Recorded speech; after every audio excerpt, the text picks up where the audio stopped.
নমস্কার বন্ধুরা, HR physics tube চ্যানেলে আপনাদের স্বাগত। আজকে এসএসসি অর্থাৎ স্কুল সার্ভিস কমিশনের অ্যাসিস্ট্যান্ট টিচার সংক্রান্ত একটি ভিডিও নিয়ে হাজির হয়েছি।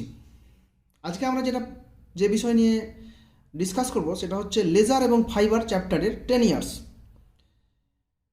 এর আগে আমি আরও কিছু বিষয় নিয়ে এসএলএসটির ভিডিও করেছি, আপনারা সেগুলো দেখে নিতে পারেন। ভিডিও শুরু করার আগে যারা চ্যানেলে নতুন তাদের কাছে অনুরোধ করব, দয়া করে চ্যানেলটিকে সাবস্ক্রাইব করে পাশের নোটিফিকেশান বেল আইকনটিকে প্রেস করে অল ফরম্যাটে প্রেস করবেন। তো চলুন শুরু করা যাক। লেজার এবং ফাইবার এর 10 ইয়ার্স এবং অন্যান্য গুরুত্বপূর্ণ প্রশ্ন আমরা দেখব। দেখুন, শুরু করা যাক। দেখুন, একটা প্রশ্ন হচ্ছে, draw the energy level diagram of helium and neon laser. কোনো সালে আসেনি, কিন্তু ইম্পর্টেন্ট কোশ্চেন। অ্যান্সারটা হচ্ছে, এটা এনার্জি লেভেল ডায়াগ্রাম আঁকতে বলেছে হিলিয়াম নিয়ন লেজারের। তাহলে প্রথমে হচ্ছে ground state of helium. Ground state of helium এর এটা হচ্ছে গ্রাউন্ড স্টেট অফ হিলিয়াম, এটা হচ্ছে মেটাস্টেবল স্টেট, এবং তার উপরে হচ্ছে এটা আরেকটা মেটাস্টেবল স্টেট। এখানে এক্সাইটেশন বাই ইলেকট্রন ইম্প্যাক্ট, এখান থেকে ইলেকট্রন ইম্প্যাক্টের মাধ্যমে এখানে যাবে, আর কিছুটা এখানে যাবে মেটাস্টেবল, দুটো মেটাস্টেবল স্টেট। আরেকটা হচ্ছে গ্রাউন্ড স্টেট অফ নিয়ন, এখানে ডি এক্সাইটেশন বাই কলিশন, এখানে এটা আলাদা হচ্ছে। তার আগে এখানে আমার তিনটে স্টেট আছে, তিনটে স্টেট হচ্ছে 1s 2s এবং 3s, আর এখানে তার ইন্টারমিডিয়েট স্টেট হচ্ছে 2p এবং 3p। এখন যখন কলিশন হবে, এখান থেকে একটা আপনার লেজার বেরোবে, যেটা হচ্ছে 3.39 মাইক্রোমিটারের। 3s থেকে যখন 2pতে আসবে সেটা হচ্ছে 6328 6328 অ্যাংস্ট্রম, এবং 2s থেকে যখন 2pতে হচ্ছে সেটা হচ্ছে 1.15 মাইক্রোমিটার। আর 2p থেকে এই 1s এর এই স্তরে এটা স্পন্টেনিয়াস এমিশন হবে, আর তারপরে সেটা ডিএক্সাইটেশন বাই কলিশন হয়ে সেটা আবার গ্রাউন্ড স্টেটে ফিরে আসবে। তাহলে এটা আঁকলেই ফুল মার্কস পাওয়া যাবে। পরের প্রশ্নে যাব, what do you mean by population inversion. Population ইনভার্সনটা মানে কি? অ্যান্সার হচ্ছে, in normal condition of thermal equilibrium, the number of atoms in the lower energy states is greater than the number of atoms in the higher energy states. That is, যে কারণ এটা কি, n2 is equal to n1 e to the power minus e2 minus e1 by kt, since e1 less than e2, hence n2 less than n1. But if by some means the number of atoms in the higher energy state is made larger than the number of atoms in the lower energy state, then the corresponding situation is called population inversion. যদি lower energy state থেকে higher energy স্টেটে কোনোভাবে number of অ্যাটমসকে বেশি করা যায়, তাহলে এই স্টেটটাকে বলা হয় পপুলেশন ইনভার্সন সিচুয়েশনটাকে। তারপরের প্রশ্ন হচ্ছে, write down the advantages of laser light.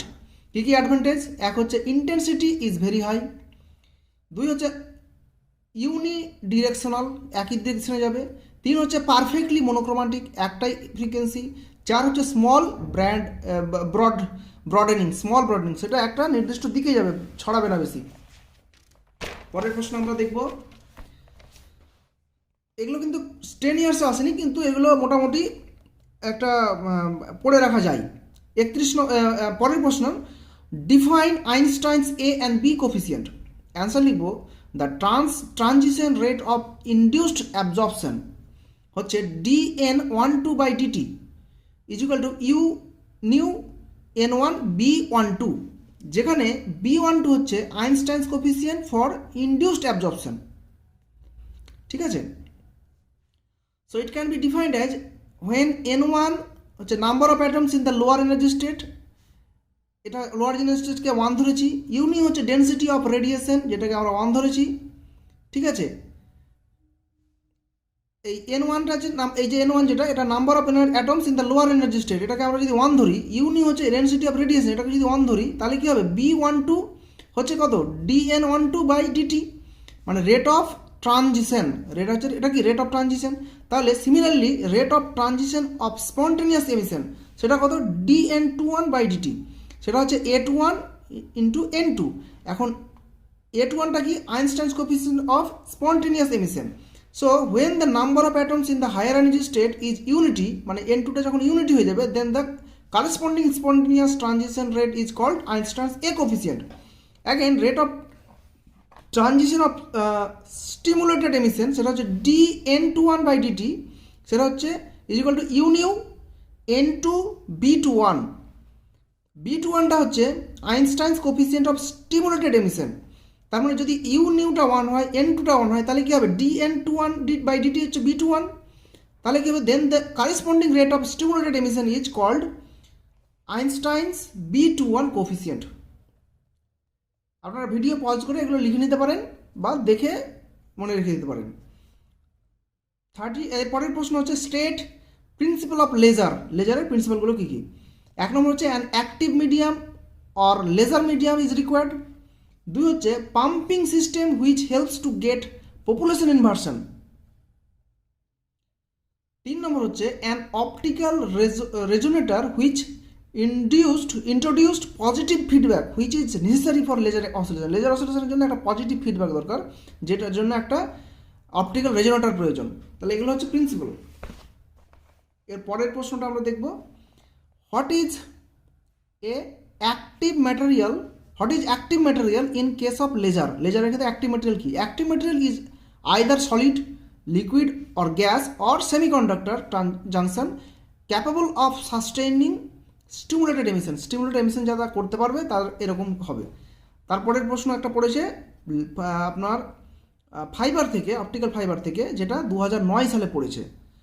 সেটা হচ্ছে the refractive indices of core and that of the cladding of an optical fibre are 1.58 and 1.51 respectively. Find the acceptance angle and the numerical aperture. দেখুন, numerical aperture NA হচ্ছে numerical aperture, এটা হচ্ছে N0 sin θ A, এর formula হচ্ছে N0 sin θ A। এটা হচ্ছে √N1² - N2²। N1 হচ্ছে core এবং N2 হচ্ছে ক্ল্যাডিং। N1 এর জায়গায় কোরের বসালাম আপনার রিফ্র্যাক্টিভ ইন্ডেক্স, সেটা হচ্ছে আপনার 1.5 তাহলে স্কোয়ার মাইনাস 1.51 স্কোয়ার। এটা করলে এরকম হবে, এটাকে এভাবে এটাকে ক্যালকুলেট করলে হচ্ছে 0.465। এবার অ্যাকসেপ্টেন্স অ্যাঙ্গেল হচ্ছে এই থিটা, এটা তাহলে অ্যাকসেপ্টেন্স অ্যাঙ্গেল থিটা এ কত, সাইন ইনভার্স, তাহলে সাইন ইনভার্স এটা, কারণ N0 হচ্ছে এই এয়ারের রিফ্র্যাক্টিভ ইন্ডেক্স, তাহলে এয়ারের রিফ্র্যাক্টিভ ইন্ডেক্স তো 1, তার মানে হচ্ছে সাইন ইনভার্স এটা 0.465। এটা করলে হচ্ছে 27.7 ডিগ্রি। আশা করি বোঝা গেছে। এর পরের কোশ্চেন হচ্ছে, why single mode optical fibre is more important than ordinary multi mode optical fibre. Answer হচ্ছে, when a pulse of light consists of a group of wavelength is incident on the one end of an optical fiber, different time taken by the different modes due to the propagation within the fiber. Hence the output is broadened and therefore it is disturbed, but in single mode fiber the broadening is very very small. That is why in communication system single mode optical fiber is more important than multimode optical fibre. এই হলো answer. আমি এখানে মোটামুটি question এবং answer এগুলো আমি যখন করেছিলাম তখন অনেক খুঁজে করতে হয়েছিল। এগুলো করাই যায়, কিন্তু এটাতে একটা পরিশ্রম গেছিলো এবং সময় গেছিলো। এটা আপনাদের সামনে এটা তুলে ধরছি, যাতে কী হয়, আপনারা তো নিজে আলাদা করে প্রিপারেশান নেবেনই, এবং এটা আপনার নেক্সট এসএসসি যখনই হোক, 2 মার্কের হোক বা MCQ হোক, আপনার কাজে লাগবে। আপনার আগে থেকে এখন থেকে যদি আপনি 10 ইয়ার্স এবং 10 ইয়ার্সের সাথে সাথে যে কিছু আনুষঙ্গিক এবং আরও কোশ্চেনগুলো থাকে, এগুলো আপনি একটা এখান থেকে আমি ভিডিও পজ করে আপনি লিখে নিতে পারেন, আপনার ভালো হবে। তো এই ছিল হচ্ছে আপনার লেজার এবং ফাইবার রিলেটেড কোশ্চেন। এরপরে আমরা নেক্সট অন্য একটা চ্যাপ্টার নিয়ে আলোচনা করব।